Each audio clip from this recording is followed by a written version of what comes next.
Oi, Raquel, Aline, bom dia a todos. Pois é, eles fizeram um balanço do que aconteceu ao longo do dia, né, desse domingo. Então, no total, foram 4.424 urnas eletrônicas que tiveram que ser substituídas. O ministro Henrique Neves, ele disse que muitas vezes é um problema na bateria, que faltou ali, ou se não, um problema no programa de computador, no software, mas que o mesário tenta uma, duas, três vezes, fica inseguro e manda substituir. Por isso que eles tinham 550 mil urnas, consideradas assim, do time titular, e mais 68 mil de contingência, de reserva. E quando o lugar é de difícil acesso, o Tribunal Superior Eleitoral já manda essas urnas de reserva para não ter o problema de ter que fazer o deslocamento na hora. Mesmo assim, só 2 sessões em todo o Brasil tiveram que fazer votação manual, ou seja, não conseguiram fazer a votação via urnas eletrônicas.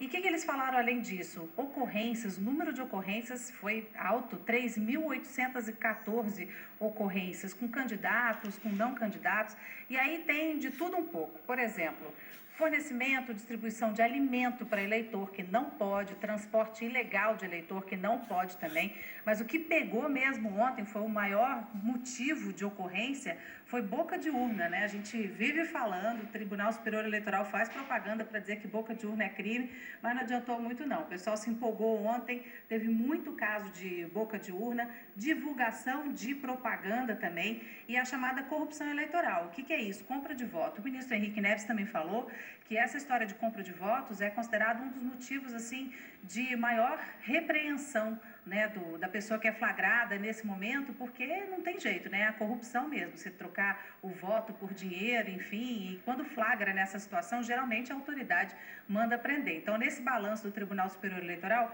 foram, olha só, 236 candidatos presos por vários motivos, o maior deles é o boca de urna, e não candidatos, 1.726 pessoas presas. Agora, Marina, a gente falava aqui no começo que foi um primeiro turno surpreendente, né? Resultados que surpreenderam em diferentes níveis aí do país. Eu te pergunto, como é que os principais partidos políticos saem dessa disputa no primeiro turno, né? Como é que está o clima de derrota e de vitória aí no Congresso Nacional nesse comecinho de manhã? Olha, aqui por enquanto está muito vazio, né? O pessoal foi votar, foi fazer campanha, estava todo mundo envolvido aí com as eleições municipais, então não tem muita gente aqui não. Mas eu encontrei 2 deputados do Distrito Federal que estavam comentando justamente esse resultado, por exemplo, o desempenho do Partido dos Trabalhadores nas urnas. O PT perdeu, né? Foi o partido que mais perdeu, tanto em número de votos quanto de prefeitos já eleitos. Por exemplo, São Paulo, a história foi resolvida no primeiro turno, eles ficaram de fora. Rio de Janeiro também não tem chance mais no segundo turno. Teve o PMDB, que continua sendo o partido com maior número de prefeituras, o PSDB, que cresceu um pouquinho, né? Primeiro turno de 2012, por exemplo, o número de prefeitos eleitos, 686, e agora foram 790. Aí o deputado Exalci Lucas, esse do Distrito Federal, estava dizendo também que aumenta a responsabilidade do partido, porque tem muito município aí com pires na mão, pedindo dinheiro, em dificuldade financeira, então que eles vão ter que mostrar que tem realmente equilíbrio ali na gestão, porque é um desafio. Em relação ao desempenho do Partido dos Trabalhadores, ele disse que o PT causou prejuízos ao país por causa de crimes de corrupção e que agora o resultado veio na forma de voto, né? Por isso que o desempenho deles foi ruim nas urnas.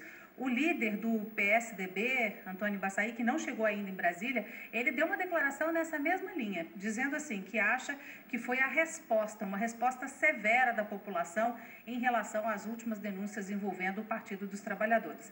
Mas agora o outro lado, a deputada Érica Cocai, que é do PT aqui do Distrito Federal, ela estava dizendo que houve uma criminalização da esquerda, especialmente do Partido dos Trabalhadores, porque houve também uma seletividade na apuração das denúncias de corrupção que acabaram atingindo em cheio o Partido dos Trabalhadores, mas ela diz que ainda assim o PT está de pé enquanto estiver ali na batalha por igualdade social, o Partido dos Trabalhadores vai continuar existindo e resistindo ao que ela chamou de criminalização da esquerda. O líder, vice-líder do PT, deputado Henrique Fontana, também foi na mesma linha.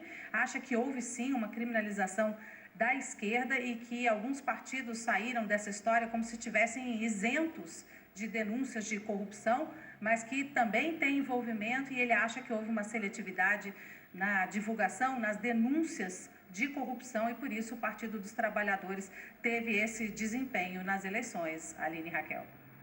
Tá certo, obrigada, Marina. E a gente vai ver agora um trechinho do que disse o presidente do Tribunal Superior Eleitoral, o ministro Gilmar Mendes, sobre essas eleições. Vamos ver.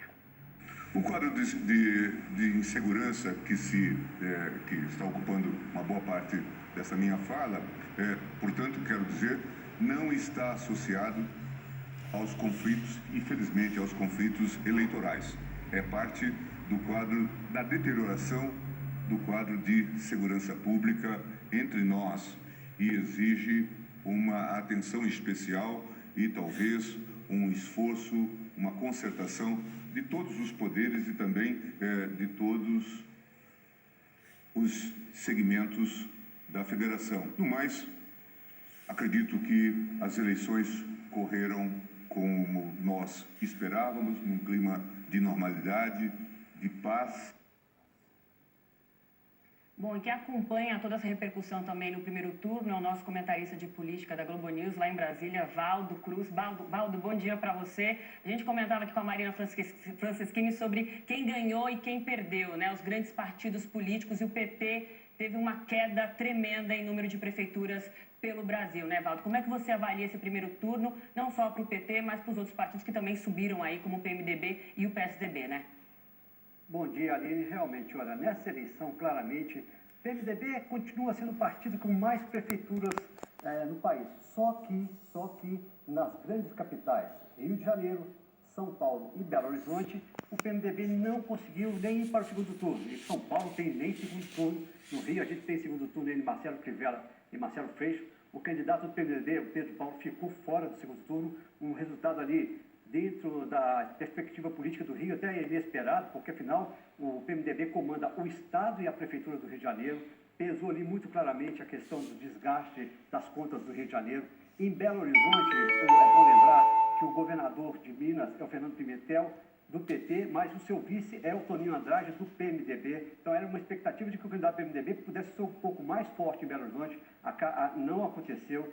O segundo turno está sendo disputado pelo candidato tucano e pelo candidato do CHC, na verdade, dois atleticanos, né? O João Leite foi ex-goleiro do Atlético Mineiro, o Alexandre Calil foi presidente do Atlético Mineiro. Então, claramente, o PMDB, apesar de continuar tendo uma força no país, por todo o país, tendo o maior número de prefeituras, acabou, de certa forma, saindo com um pouco com gosto de derrota nessa eleição, exatamente porque nas principais cidades do país ele não conseguiu eleger seu prefeito.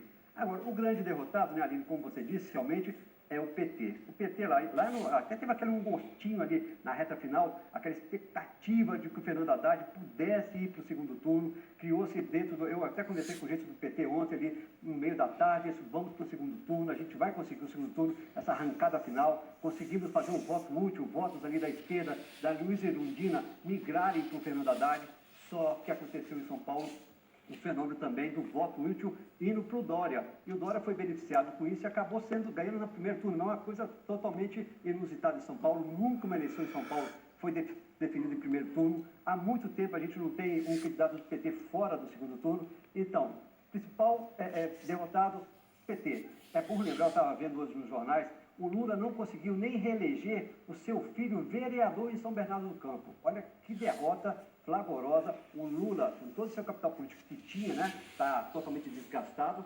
acabou não conseguindo eleger nem o seu filho vereador reeleger. O Marcos Paulo vereador em São Bernardo do Campo. Diga. Não, aproveitando esse gancho aí, falando do ABC paulista, né? Inclusive as cidades do ABC, né? Reduto ali, tradicional, famoso do PT, né? Onde tinha sindicato metalúrgico, aquele movimento todo. Também muitas administrações agora são tucanas. E você falando do PT fora do segundo turno, ficou fora também de Porto Alegre, que era tradicional, e de Belo Horizonte. Quer dizer, perdeu muito espaço. Queria que você falasse sobre essa nova reconfiguração. Como é que fica, como é que isso se reflete nas próximas